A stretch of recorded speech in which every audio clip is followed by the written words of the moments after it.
This book is getting on my nerves. It took me forever to read, and it's taken me forever to film this video. I've recorded it 9 times already, and I don't feel like editing all of this stuff. It's too much. It's too much.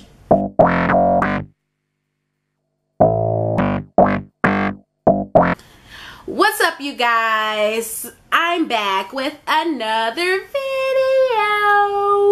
So, I finally finished reading The Book Thief.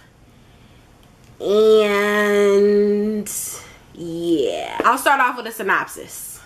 So, narrated by Death, The Book Thief is a story of Liesel Memminger, a 9-year-old German girl who is given up by her mother to live with Rosa and Hans Uberman shortly before World War II.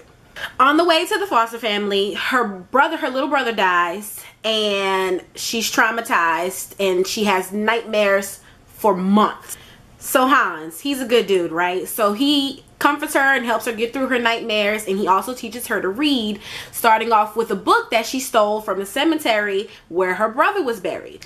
At a book burning, Liesel is seen stealing a book by Ilse Herman, the mayor's wife, who later invites her to come read at their library. Keeping a promise to a guy that saved his life, Hans hides a Jew in the basement named Max Vandenberg. Liesel and Max become really close friends, and Max writes her 2 stories, both of which are in the book. They're played out in the book, like you can actually read the little stories that he wrote. He drew pictures and stuff, you know, all that good stuff. So when Hans publicly gives a Jew some bread, Max flees, and Hans is drafted into the military as punishment. The next time that Liesel sees Max is when he's being marched through the town of Mulching on his way to a concentration camp, I think, by German troops. After seeing Max being marched through the town, Liesel loses hope, and she begins to not like reading and writing because she realizes that the propaganda that's spread by Hitler is the reason to blame for the Holocaust and the death of her family. But Ilse, the mayor's wife, encourages her to keep writing, and she does so. And one night there's an air raid, and the city gets bombed, but she is saved because she is in the basement writing. On to my thoughts. So I watched the Vlogbrothers, right? You watch the Vlogbrothers? I watched the Vlogbrothers. They're awesome.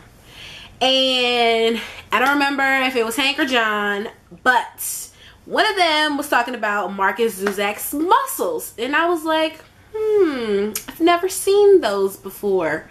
So I looked, I just typed in his name on YouTube, and it came up with this interview that he was doing.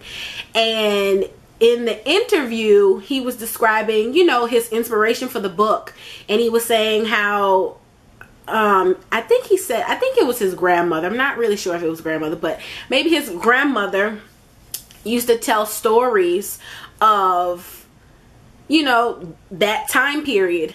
And he said that he remembered the one particular story about, you know, the one of the German people giving one of the Jews the bread, and so on and so forth. And he was saying that was like, you know, how he wanted his book to come across, I guess.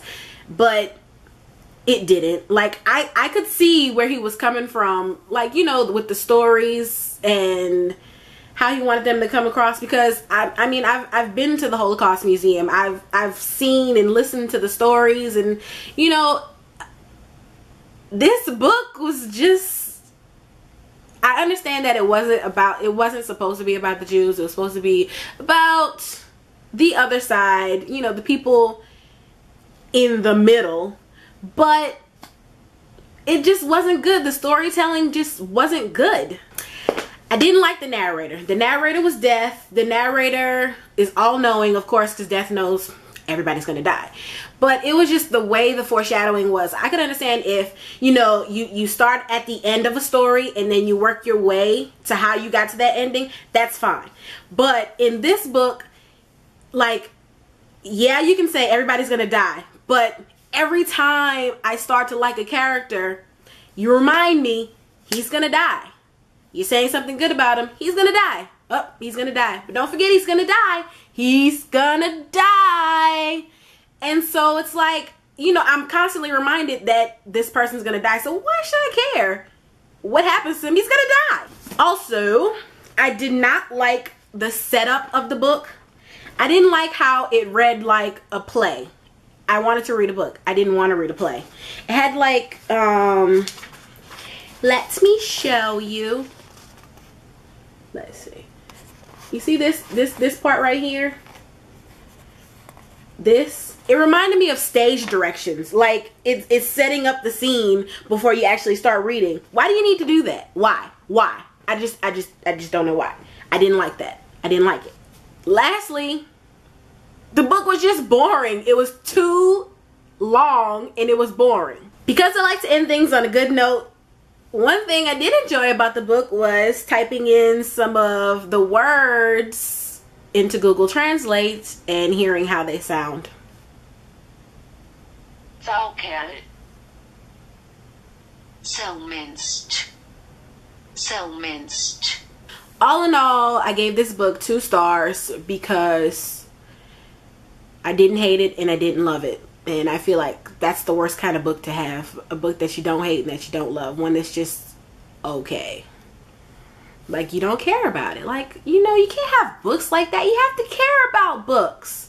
Even if you hate them with a passion. That's passion. That's feeling. That's emotion coming out of you. It's something to talk about. But this book is just like so boring. Well, guys, that's my review. If you have any questions, comments, or you just want to say something, leave them down below in my belly. And I'll see you guys later.